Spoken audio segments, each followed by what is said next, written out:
Do you think that there is a problem with the judging, because that one was dodgy, and the De Gale one, you could say some people thought it was a draw.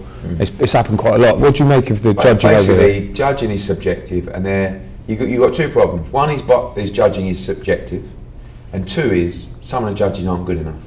You see it. You saw it recently in Leeds. It was a great example. Where Stuart Hall wins the fight probably by one or two rounds, and all judges score at 117, 111. Then you get Josh Warrington, who wins the fight by 3, 4, 5 rounds, and one judge scores it 120, 107.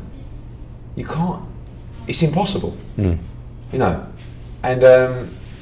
it doesn't reflect well on the sport. It doesn't reflect well on us, because people who don't understand the sport think that you've actually picked those judges to work on the fight. It doesn't work like that. The governing bodies have picked those judges and sent them to the event.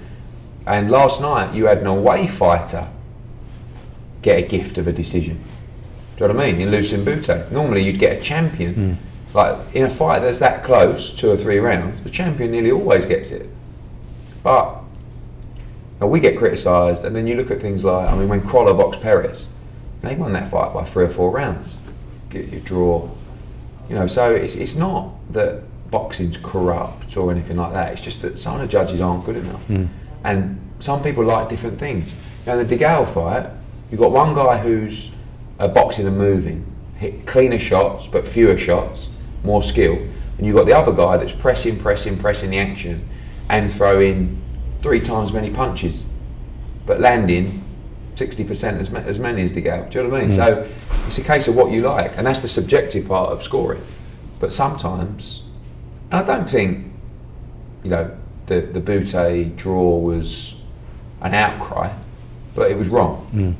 But you're always going to get that when it's someone's opinion, because your opinion doesn't mean it's right. My opinion doesn't mean it's right.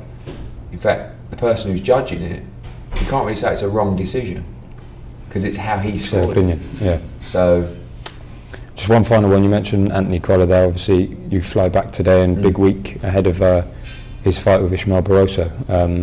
Massive night for him, and like you say, danger zone. Dangerous. Very dangerous fight. Look, it's not really a fight that you jump at as a first defence. Well, it is for the fans because it's a great fight, but normally in boxing you take a nice solid voluntary defence, and this is one of the hardest fights in the division.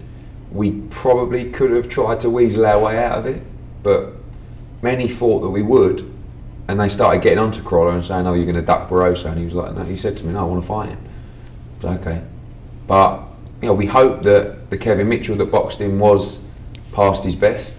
We hope that he's not quite as big a puncher as everyone tells us he is.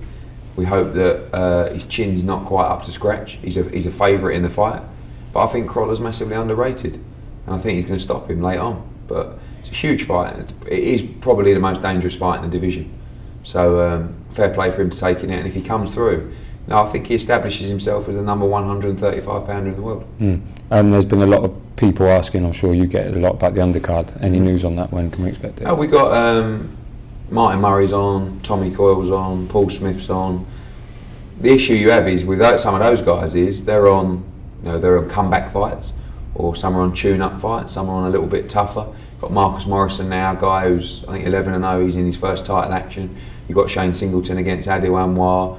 Got other prospects on the card as well. For the Sky viewers, we've got Chisora against Pulev. So they're over the moon. They've got a great night on Sky. Inside the arena, a few people are saying the card's not as strong as some of your other shows. And the answer is, I'm spending a lot of money on the main event. And that's the truth. I'm paying Crolla a huge amount of money because I think he deserves it.